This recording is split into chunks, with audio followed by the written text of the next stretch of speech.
What's going on, ladies and gentlemen? Welcome back to Just a Guy on My Lunch Break. If you would, please hit that subscribe button right out of the gate. I would absolutely appreciate it. So, we're going to talk about Joe Biden, the 46th president, and his commuting the sentences of violent prisoners, 37 out of 40. And there are quite a few families of these victims that are, as an understatement, really pissed off about this happening. Okay. Now, I wasn't 100% sure exactly what the word commuting meant in this particular instance. A lot of people think of it as just pardoning prisoners, but I wanted to kind of do a deeper dive on what this actually means. So we're going to look at that first. Then we're going to listen to a quick NBC News excerpt, a couple of analysts talking about what he has actually done. And then we're going to read an article on that. And then we're just going to basically bash the 46th president for having done this, basically. So as if people didn't want him out of there bad enough, I think this kind of definitely puts the nail in the coffin of people just ready for no more Joe Biden. Okay. I'm probably going to get demonetized for talking political stuff on this channel, but you know what? I don't really care. The votes are in and he's about to be out. So, all right. So first thing we're going to do is talk about what a commute is. All right. When a sentence is commuted, it means that a convicted person's original sentence is reduced to a lesser punishment, essentially lowering the amount of time they are required to serve in prison. This action can be taken by a governor in a state or the president of the United States, depending on the jurisdiction of the crime. Key points about commutation: reduction, not removal. Commutation does not erase the conviction, only lessens the punishment associated with it. For an example, a death sentence could be commuted to life in prison. Reasons for commutation. Reasons might include good behavior, illness, old age, or if the original sentence is considered excessively harsh. Okay, so that's basically what commutation is, and that's what all of this rage is about. So the next thing we're going to do is listen to a quick NBC News. A couple of analysts discuss this. It's only a minute and a half long video. This will be super quick, but this just kind of talks about what this actually is. So here we go. Check it out. Aaron, let's talk about the 46th president. This morning, we're learning that in one of his final major acts, President Biden is commuting the death sentences of dozens of inmates. Tell us more about this.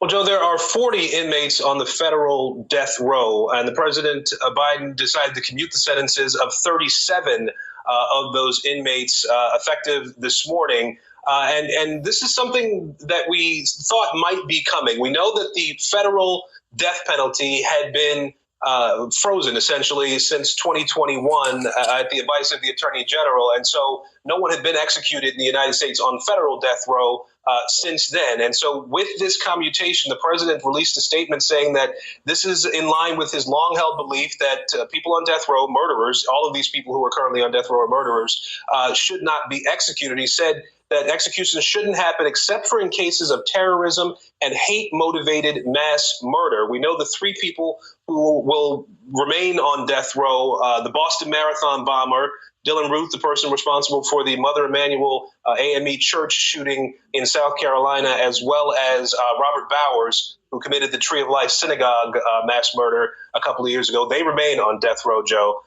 And the president said that he wanted to make sure that he commuted those other 37 sentences before President-elect Trump could take office and force those executions to go through.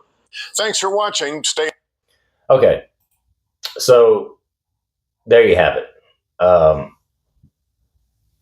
Basically, Joe Biden doesn't believe that people should be executed except in the event of like a hate motivated or sort of a mass murder sort of instance where they just went out, killed a whole bunch of people. Here, my issue with this whole thing is it's hard for any of us to look at this in an empathetic or sympathetic sort of manner, because none of us would know what that feels like. I'm not saying none of us, some of you may. I would never, I don't know what this would feel like to the victims' families. Okay. And I'm trying to put myself in those shoes, put myself in the situation of, and, stuff is something I don't even want to think about. But if a close family member of mine, by example, was ever murdered, especially a violent sort of murder, in any sort of murder for that matter. I mean, just you know, you think of someone close to you being murdered, and then that person who murdered them getting the death sentence, and then someone, president, governor, anybody in a position of power who knows nothing about the sort of trauma, turmoil, internal and external hurt that this has caused you and your family for years and years and years and years and years, to come in and say, well, you know what, I feel bad for them. That must suck, having to know that you're going to die. So I'm just going to say that let's just give them a life sentence. Let's commute that back to just a life sentence for these people. And my only response to that is, think about the families of the victims. It's easy for him to sit in a place of never met any of these people in person, don't know anything, probably knows, the basic minimum of the crime itself, what actually happened, but was not there not there for the funeral, not there to be a fly on the wall and see all of the hurt and the pain and the tears and the agony and the devastation throughout the family that these murders could have had on the victims' families, was not there for any of that.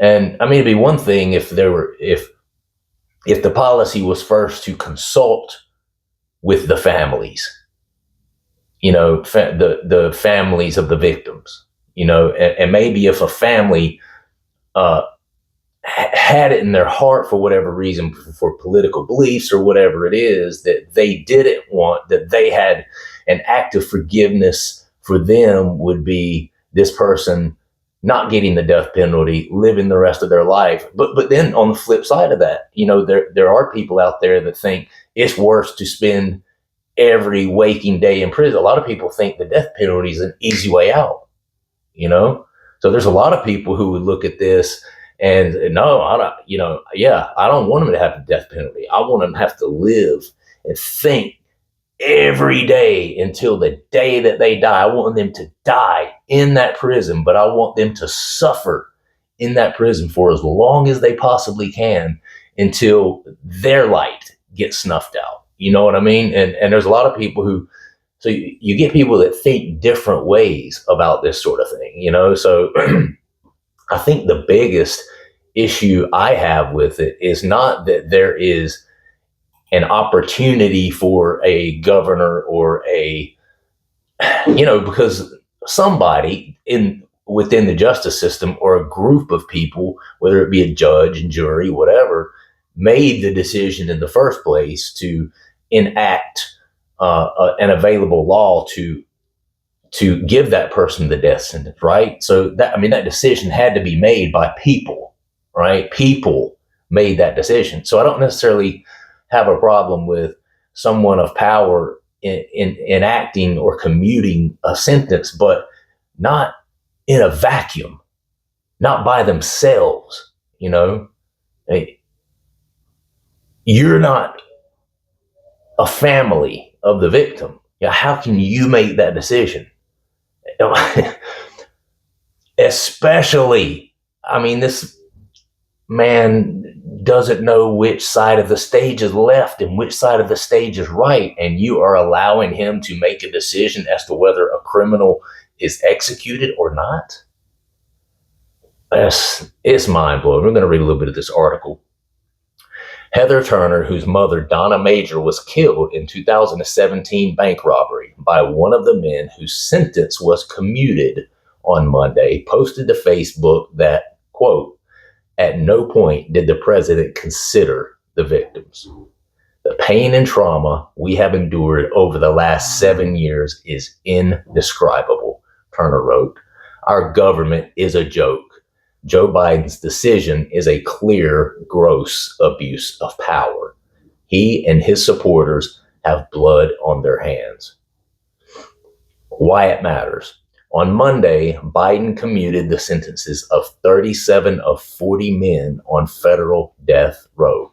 Turner told Fox News that she is still angry about Biden's decision.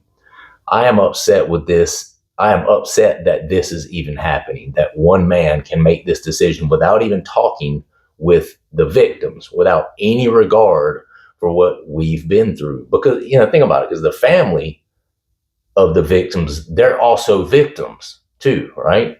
They are the loved ones. They are the ones that knew these victims best, and they're the ones that are left behind in the wake of these tragedies, left to try to pick up the pieces, of the hurt of having lost someone so close to them.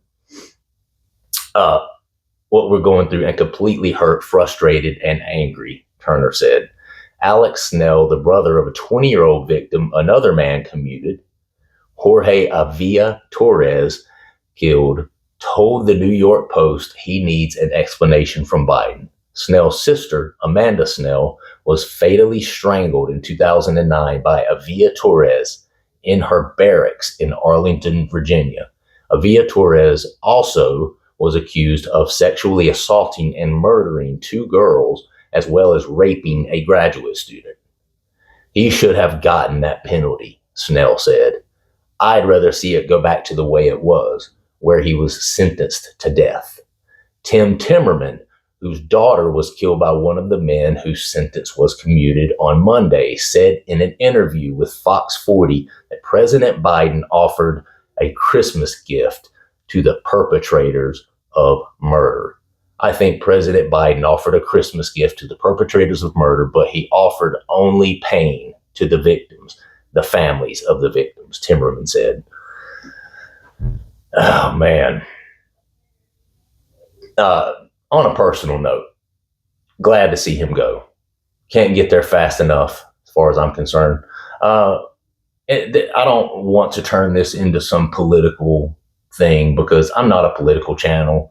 And I'm not a person that's really hard right or hard left per se. I just am one of those people that what's right is right, what's wrong is wrong, and certain things just seem and feel wrong. And this is one of those things. What do you guys think? Let me know in the comments. What do you think? Should a president be able to make this sort of decision in a vacuum without first consulting, the family members of the victims, those people who knew those victims best? Should they even have that right to do that? But in general, just let me know what you think about it. Let me know what you think about it. I'm curious. Thanks, guys. Subscribe to the channel if you would like the video. And like I said, leave a comment down below. Let me know what you guys think about this. I will see you on the next one. All right, guys. Thanks.